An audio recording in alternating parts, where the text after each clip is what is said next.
예수 이름으로 안녕하세요. 금요 예배를 위해서 하나님 말씀 먼저 보시겠습니다. 마태복음 5장 7절 말씀이 되겠습니다. 오늘 보실 말씀은 마태복음 5장 7절입니다. 함께 읽죠. 긍휼히 여기는 자는 복이 있나니 저희가 긍휼히 여김을 받을 것이며. 아멘.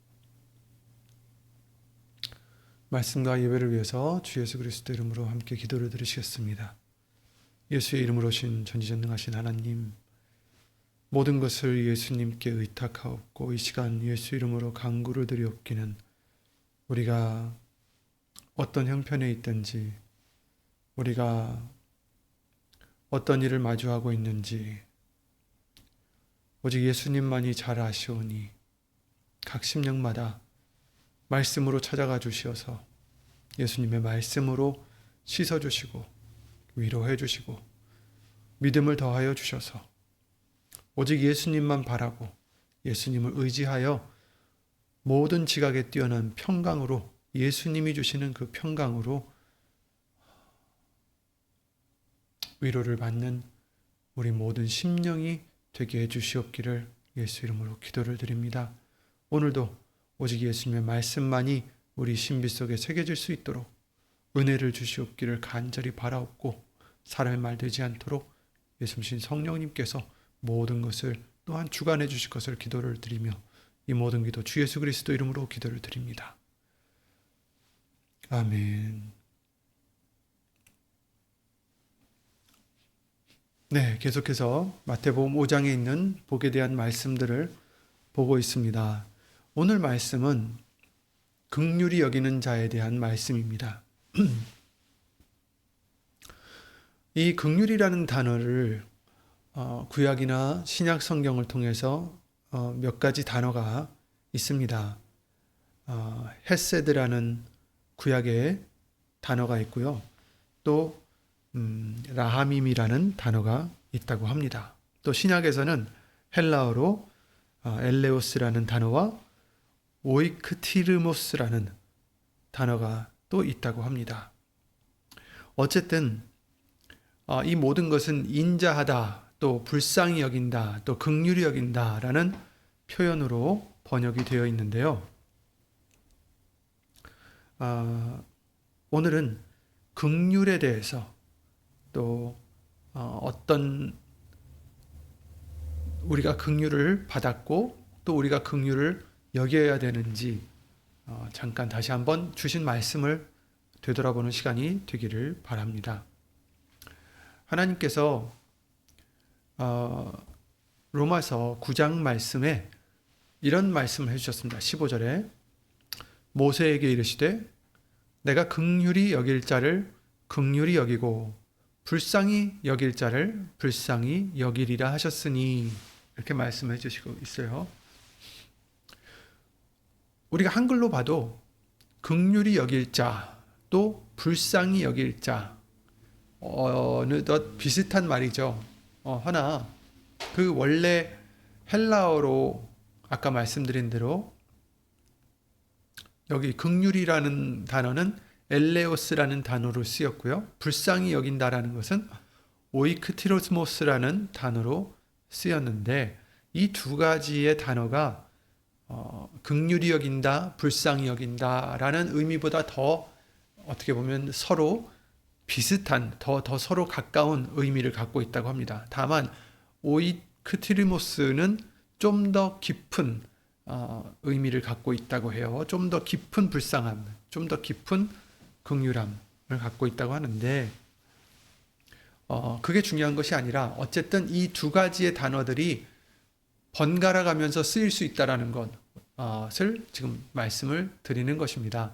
그래서 오늘 본문의 말씀을 통해서도 긍휼히 여기는 자는 복이 있나니 여기서는 어떤 단어를 쓰셨냐면 엘레오스라는 단어를 쓰셨는데 나중에 엘레오스가 나오든 오이크티르모스라는 단어가 나오든 상관없이 긍휼이라는 단어와 같다라는 것을 우리가 염두에 두시길 바랍니다.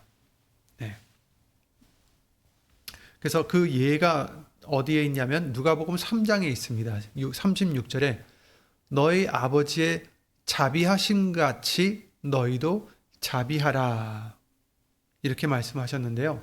긍휼이 아니죠. 여기서는 또 불쌍히 여긴 것도 아니고 자비라고 하셨어요. 근데 이 자비라는 단어가 바로 아까 말씀드렸던 두 번째 단어이죠. 오이크티르모스라는 그 단어입니다. 그래서 여기서 자비도 어떻게 보면 긍휼을 의미하고 있는 거예요. 그러니까 너희 아버지의 긍휼히 여기심 같이 너희도 긍휼히 여겨라라는 의미와도 같은 거죠. 네. 이 말씀의 뜻은 하나님의 긍휼하심을 우리도 본받아야 된다라는 거죠. 너희 아버지의 자비하심 같이 너희도 자비하라. 너희 아버지의 긍휼하심 같이 너희도 긍휼을 베풀어라. 이런 뜻이겠죠.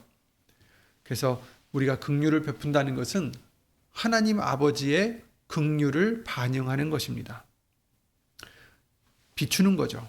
빛을 비추다 하듯이 우리도 하나님의 성품이신 그 긍휼하심, 예수님의 성품이신 그 긍휼하심을 우리도 비춰야 된다는 것입니다. 예수님은 우리에게 하나님 아버지의 긍휼하심을 본받아 긍휼을 실천하라 이렇게 명하시고 계시는 거죠. 우리는 하나님의 형상대로 지으심을 받은 자들이고 또 비록 죄로 인해서 죽었었지만 이제 예수님으로 인해서 하나님의 자녀가 되는 권세를 주셨습니다. 예수 이름으로 받은 자들로서 그래서 우리는 하나님의 성품인 긍휼을 닮아가야 되고 하나님이 자비하신 것 같이 우리도 자비를 베풀어야 된다. 긍휼함을 베풀어야 된다라고 성경은 알려주시고 계시는 것입니다. 이 긍휼에 대해서 한 예가 물론 여러 가지가 있지만 그 중에 예수님이 알려주신 비유 중에 하나가 있습니다. 우리가 잘 아시는 누가복음 10장 30절부터 나오는 사마리아인에 대한 얘기죠. 제가 읽어드리겠습니다. 30절부터 읽으면 여기 지금 화면에는 36절부터 나와 있지만 30절부터 제가 읽어드리겠습니다. 예수께서 대답하여 가라사대 어떤 사람이 예루살렘에서 여리고로 내려가다가 강도를 만나매 강도들이 그 옷을 벗기고 때려 거반 죽은 것을 버리고 갔더라. 마침 한 제사장이 그 길로 내려가다가 그를 보고 피하여 지나가고 또 이와 같이 한 레위인도 그곳에 이르러 그를 보고 피하여 지나가되 어떤 사마리아인은 여행하는 중 거기 죄송합니다. 다시 읽겠습니다. 어떤 사마리아인은 여행하는 중 거기 이르러 그를 보고 불쌍히 여겨 가까이 가서 기름과 포도주를 그 상처에 붓고 싸매고 자기 짐승에 태워 주막으로 데리고 가서 돌보아 주고 이튿날에 데나리온 2를 내어 주막 주인에게 주며 가로되 이 사람을 돌보아 주라. 부비가 더 들면 내가 돌아올 때에 갚으리라 하였으니 내 의견에는 여기 이제 나와 있는 36절이죠. 내 의견에는 이 세 사람 중에 누가 강도 만난 자의 이웃이 되겠느냐. 가로되 자비를 베푼 자니이다. 예수께서 이르시되 가서 너도 이와 같이 하라 하시니라. 이렇게 말씀을 해주시고 계십니다. 여기서는 이 자비를 베풀었다는 것은 아까는 자비를 베풀었다는 것에 여기서 나와 있던 이 자비는 누가복음 3장 36절 자비는 오이크티르모스라는 단어라고 말씀을 드렸죠. 근데 이제 여기서 나오는 자비는 아까 처음에 나왔던 엘레오스라는 단어입니다. 그러니까 엘레오스와 오이크티르모스라는 그 두 가지의 단어는 이처럼 자비하심으로 누가복음 3장 36절에 나오기도 하지만 또 다른 의미로 또 다른 단어로 누가복음 10장 37절에는 또 자비를 베푼 자라고 지금 나와 있는 거죠. 누가복음 3장에는 오이크티르모스, 누가복음 10장에는 엘레오스 이렇게 두 가지의 단어가 이렇게 번갈아 가면서 쓰인 것입니다. 근데 두 가지가 다 자비라는 단어로 번역이 되어 있을 뿐더러 또 두 가지 단어가 다 그래서 긍휼과 같다라는 것을 알려드리고 있는 것이죠. 그래서 예수님께서 이 비유를 통해서 우리에게 알려주신 것은 누가 이웃이 되겠느냐 했을 때 자비를 베푼 자니이다. 긍휼을 베푼 자니이다. 그러니까 긍휼을 베푼 자가 이웃이다 라는 것을 지금 말씀해 주시고 있죠. 그러면서 하시는 말씀이 가서 너도 이와 같이 하라. 너도 긍휼을 베풀어라. 너도 자비를 베풀어라. 이렇게 말씀을 해 주시는 것입니다. 그러니까 중요한 것은 예수님께서 이 누가복음 10장 말씀에 이 얘기가 왜 나왔습니까? 누가복음 10장 말씀을 잠깐 찾아보시면 이제 물어봅니다. 누가 우리의 이웃입니까? 이렇게 물어보는데 왜 그렇게 물어봤냐면 하나님의 그 율법이 뭐냐라고 이제 어떤 사람이 예수님께 물어봤을 때 예수님이 율법에 어떻게 기록되어 있냐, 무엇이라 기록되어 있느냐 이렇게 다시 반문을 하셨죠. 그랬을 때 그가 네 마음을 다하며 목숨을 다하며 힘을 다하며 뜻을 다하여 주 너의 하나님을 사랑하고 또한 내 이웃을 내 몸과 같이 사랑하라 하였나이다. 내 이웃을 내 몸과 같이 사랑하라 하였나이다. 이렇게 대답을 했어요. 예수께서 이르시되 네 대답이 옳도다. 이를 행하라. 그리하면 살리라. 그러면 살 것이다. 행하면 살 것이다. 그러니까 이제 그 사람이 다시 물어보죠. 그러면 누가 내 이웃입니까? 이렇게 얘기를 하고 있어요. 그랬을 때 예수님이 주신 비유가 이것입니다. 근데 참 재미있죠. 그는 왜 누가 내 이웃입니까를 물어본 것이 어떤 이유에선지 우리가 잘 파악이 돼요. 그러니까 내 이웃을 내 몸과 같이 사랑하라. 그럼 나는 누구를 사랑해야 될까? 이거잖아요. 그죠? 누가 내 이웃으로 인정이 된다? 누가 내 이웃일까? 그 사람을 내가 사랑해야 되는데 누가 내 이웃일까? 저 사람은 나한테 잘못을 많이 했으니까 저 사람은 내 이웃이 아닐 거야. 내 동네에 사는 사람이 내 이웃인가? 아니면 누가 내 이웃인가? 해서 예수님께 여쭤봤더니 예수님이 뜬금없이 이 비유를 알려주시면서 누가 강도 만난 자의 이웃이 되겠느냐 이렇게 물어보셨어요. 그랬더니 이 사람이 생각해 보니까 이 비유를 들어보니까 이 지금 제사장도 지나갔고 레위인도 지나갔는데 사마리아인은 지금 와서 도와줬다라는 거죠. 근데 생각해 보세요. 제사장은 하나님의 법을 전달하는 자고 하나님께 또 우리의 죄를 위해서 중간에서 중보를 하는 자잖아요. 그러면 좋은 일을 할 사람 중에 대표적인 사람이 이 제사장이란 말이죠. 가장 하나님의 말씀과 가깝다라고 생각되기 때문에 또 두 번째는 누굽니까? 레위인이었어요. 레위인은 누굽니까? 제사장들이죠. 사실 그 사람들도. 그죠? 레위 지파는 하나님의 약속을 받은 12지파 중에 약속을 받아서 하나님을 섬길 수 있는 그런 지파였잖아요. 그러니까 이 사람들도 사실은 더 하나님과 가까워야 될 사람들인데도 불구하고 이 제사장도 레위인도 지금 힘들어하고 아파하고 죽어가는 이 사람을 오히려 보고서 피해갔다라고 하셨습니다. 그런데 사마리아인은 누구냐? 전에도 말씀을 드렸지만 사마리아인은 북쪽으로 끌려갔던 북이스라엘 사람들이 다른 이방인들과 결혼을 하고 아이들을 낳고 해서 어떻게 보면 혼혈이 된 그런 사람들이었어요. 그래서 유대인들은 이 사마리아인들을 이스라엘 사람들이라고 인정을 하지 않았고요. 오히려 굉장히 거부를 했죠. 그래서 오히려 이방인들보다 더 꺼리는 어떻게 보면 그런 존재가 됐었습니다. 그런데 이런 사람이 오히려 불쌍히 여겨서 그를 다 도와줬다라는 것을 이제 비유로 알려줬을 때 누가 이 사람의 이웃이 되겠느냐 했을 때 답이 누구겠습니까? 사마리아인이든 제사장이든 레위 사람이든 이걸 떠나서 자비를 베푼 자입니다. 근데 하필이면 그게 이제 사마리아인이었던 거죠. 자비를 베푼 자가 내 이웃이다. 그런데 여러분, 거기서 딱 끝나면 거기서 딱 끝나면 그러면 나한테 자비를 베푼 사람들이 내 이웃이니까 내가 사랑해야 될 사람, 내 몸과 같이 아껴야 될 사람은 나한테 이처럼 희생한 사람, 나한테 자비를 베푼 사람, 긍휼을 베푼 사람이겠구나라고 생각할 수가 있잖아요. 그런데 예수님이 뭐라고 하셨습니까? 가서 너도 이와 같이 하라, 이렇게 말씀하십니다. 이 뜻이 무엇입니까? 자비를 베풀어라. 그러니까 누가 이웃인지 그게 중요하다는 게 아니에요. 제사장이 이웃인가, 레위 지파가 레위 사람들이 이웃인가, 아니면 사마리아 사람이 이웃인가, 이게 중요한 게 아니라 이제는 네가 자비를 베풀어라, 네가 긍휼을 베풀어라, 너도 이와 같이 하라.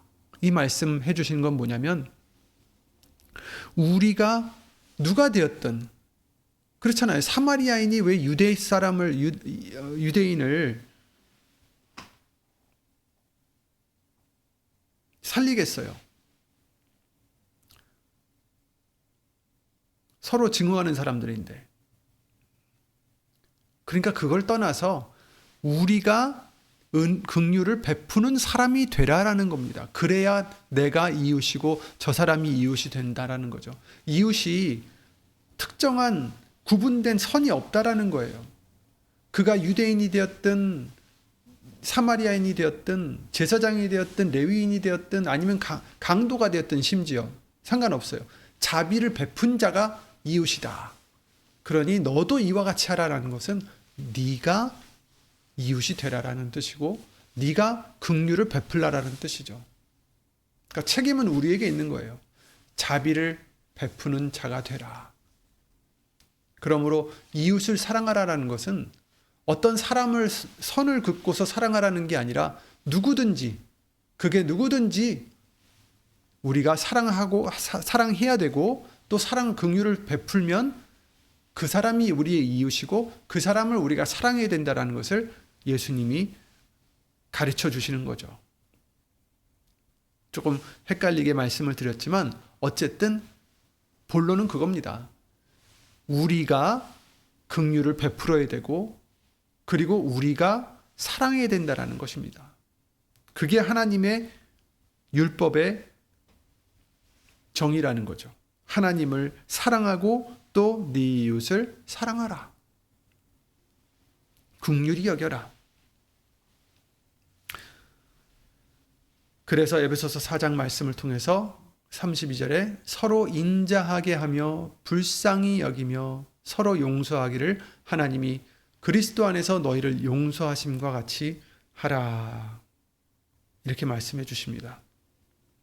여기서 나오는 불쌍히 여긴다라는 이 단어는 유스플랑크노이라는 또 다른 단어인데요. 여기서도 그 단어도 아까 말씀드렸던 두 단어와 흡사한 단어입니다. 같은 맥락이에요. 이 단어는 두 단어가 합쳐져서 만들어진 단어라고 합니다. 처음에 나와 있는 유스플랑크노이라는 단어 중에서 유라는 것은 좋다라는 의미고요. 또 스플랑크나라는 뜻은 내장, 창자라는 단어라고 합니다. 그래서 이게 합성이 되어서 만들어진 유스플랑크노이라는 단어인데 그게 바로 불쌍히 여긴다라는 단어로 이제 만들어진 단어인데요. 그 뜻은 뭐냐면 좋은 창자를 가진, 그러니까 좋은 마음을 가진, 정말 창자라는 뜻은 이 속에서 정말 우러나오는 그런 간절함을 얘기하는 거죠. 그래서 깊은 긍휼을 가진 의미다라고 말할 수가 있겠습니다. 즉 창자에서 우러나오는 사랑으로 서로 불쌍히 여기라는, 긍휼히 여기라는 말씀이에요. 그래서 그러면 서로 용서할 수 있다라는 거죠. 하나님이 우리를 용서하신 것과 같이 서로 간절한 마음으로 정말 이 창자 속에서 나오는 그런 깊은 곳에서 나오는 진심으로 불쌍히 여겨라. 긍휼히 여겨라. 이렇게 말씀해 주시고 있어요. 근데 긍휼히 여긴다는 게 어떤 의미가 있을까요?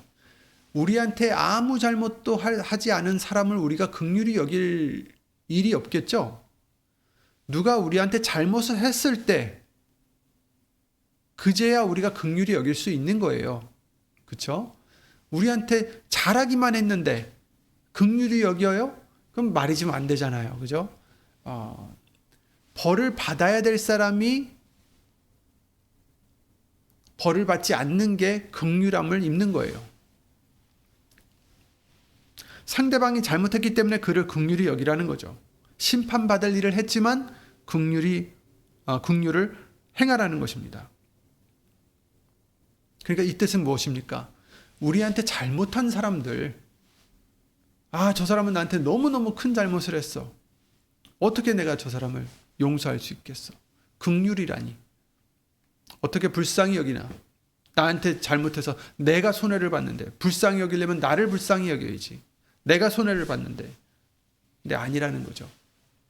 긍휼을 행하라는 것은 저 사람이 잘못했기 때문에 그 긍휼이라는 것이 필요하다라는 것입니다. 왜?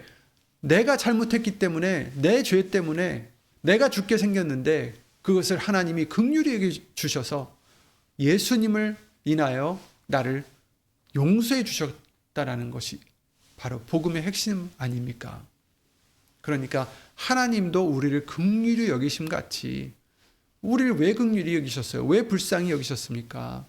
우리가 죄가 없는데 그러셨나요? 아니죠. 죄가 있음에도 죄가 있기 때문에 우리를 긍휼히 여기신 거죠. 죄가 있음에도 불구하고 우리를 사랑하셔서 잘못하지 않았으면 용서할 필요도 없고 긍휼히 여길 이유도 없습니다. 그래서 야고보서 2장에 이렇게 말씀하십니다. 긍휼을 행하지 아니하는 자에게는 긍휼 없는 심판이 있으리라. 긍휼은 심판을 이기고 자랑하느니라. 이렇게 말씀하셨어요. 우리가 만약 상대방에게 긍휼을 행하지 않는다면 우리도 긍휼 없는 심판이 기다리고 있다라는 거죠.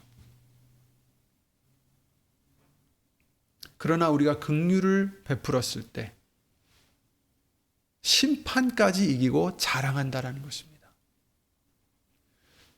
여러분, 허다한 죄를 덮는다라는 거예요.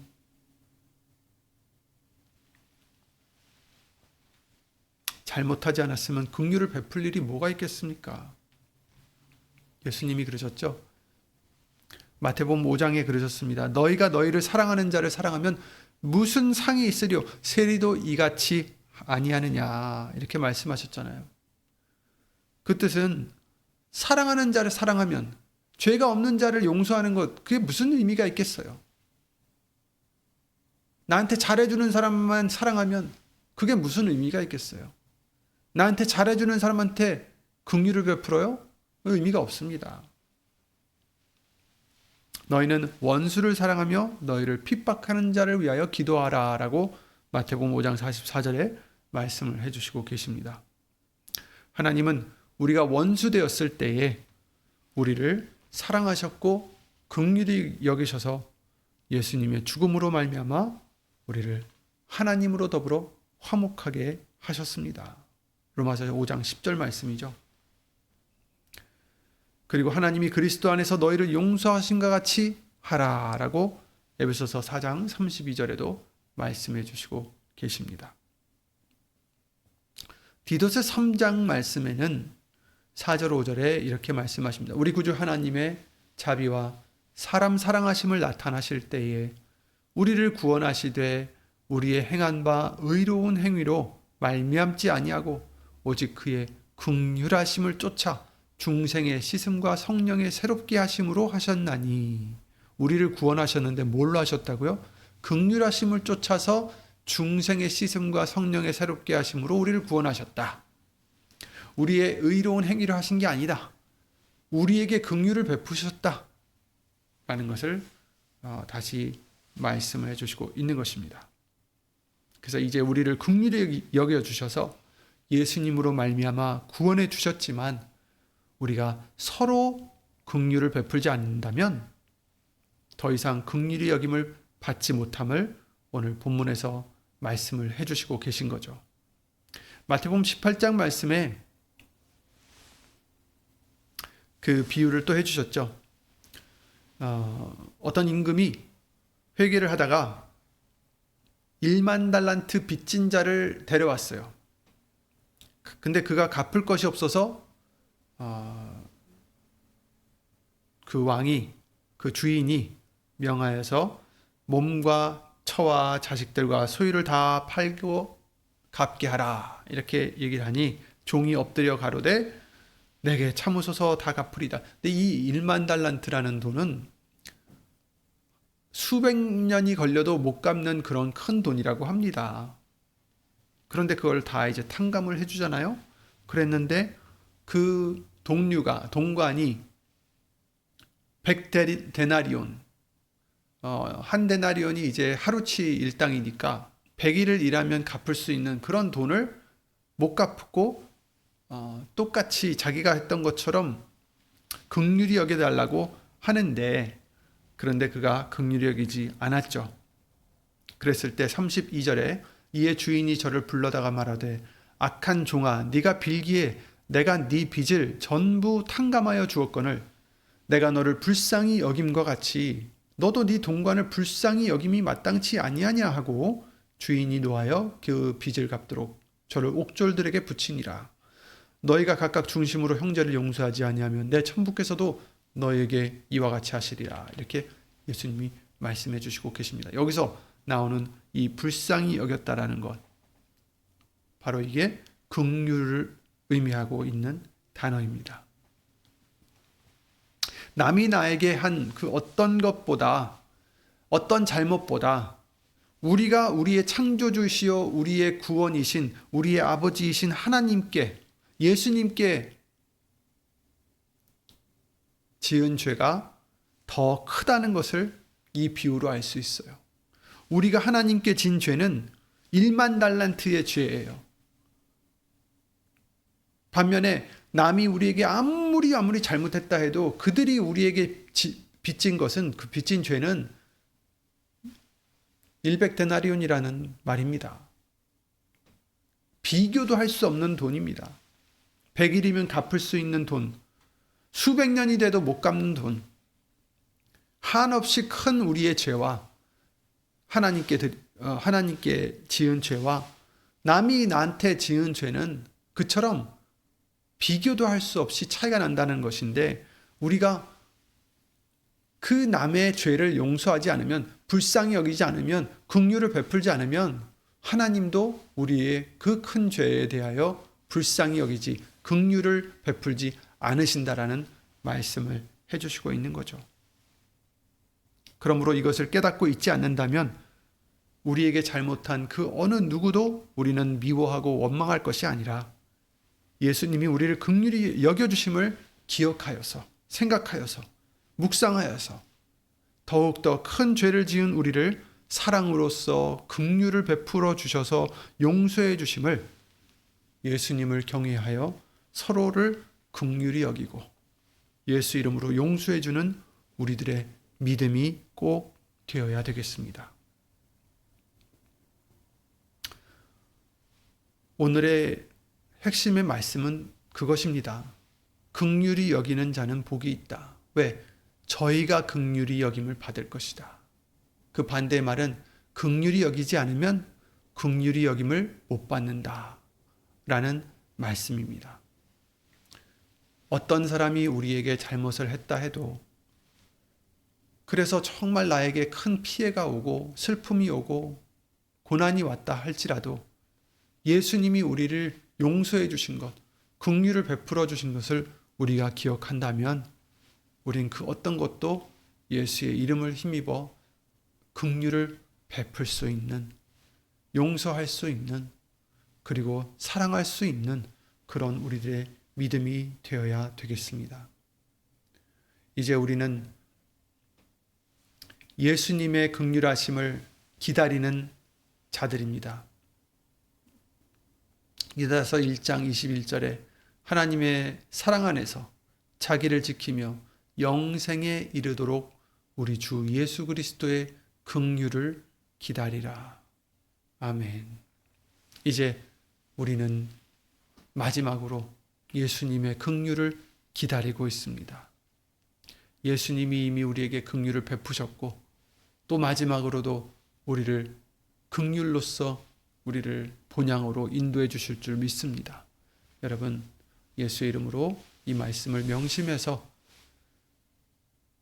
남이 나에게 잘못한 것으로 분해하고 마음에 쌓아두고 그러지 마시고 예수님이 내가 지은 큰 그 죄를 사랑하셔서 용서해 주신 것 같이 긍휼을 베풀어 주심을 항상 잊지 마시고 기억하셔서 주 예수 그리스도 이름으로 예수님을 두려워하는 마음으로 경외하는 마음으로 서로를 용서해 주고 긍휼히 여겨 주고 예수 이름으로 사랑해 주는 사랑할 수 있는 그런 우리들의 믿음이 되시기를 예수 이름으로 기도를 드립니다. 예수 이름으로 기도드리고 주기도문으로 마치겠습니다. 예수의 이름으로 신 전지전능하신 하나님, 우리의 큰 그 죄를 긍휼히 여겨주셔서 용서해 주셔서 씻어주심을 예수 이름으로 감사를 드립니다. 혹시라도 우리가 그 악한 자와 같이 자기가 탕감받은 것을 기억하지 못하고 동료가 자기에게 진 빚을 그 작은 빚을 인하여 긍휼을 베풀지 않았던 것, 혹시 우리가 그런 모습이 아닌지 항상 예수 이름으로 돌아보게 해주시옵고 오늘 말씀대로 예수 이름을 힘입어 항상 긍휼을 베풀 수 있는 그런 우리의 믿음과 우리의 마음이 우리의 사랑이 될 수 있도록 예수 이름으로 도와주시옵소서. 하나님의 사랑과 예수님의 은혜와 예수 이름으로 보내신 성령 하나님의 교통하심과 운행하심이 영원토록 함께해 주실 것을 믿사옵고 이 모든 기도 주 예수 그리스도 이름으로 기도를 드립니다. 아멘. 하늘에 계신 우리 아버지여, 이름이 거룩히 여김을 받으시오며 나라의 마옵시며 뜻이 하늘에서 이룬 것 같이 땅에서도 이루어지이다. 오늘날 우리에게 일용할 양식을 주옵시고 우리가 우리에게 죄 지은 자를 사하여 준 것 같이 우리 죄를 사하여 주옵시고 우리를 시험에 들게 하지 마옵시고 다만 악에서 구하옵소서. 나라와 권세와 영광이 아버지께 영원히 있사옵나이다. 아멘. 3월 9일부터 이제 썸머 타임이 시작이 됩니다. 그러니 알아서 또 시간을 잘 조정해 주시기 바랍니다. 그래서 1시간을 앞으로 당겨야 됩니다. 네. 예수 이름으로 수고 많으셨습니다.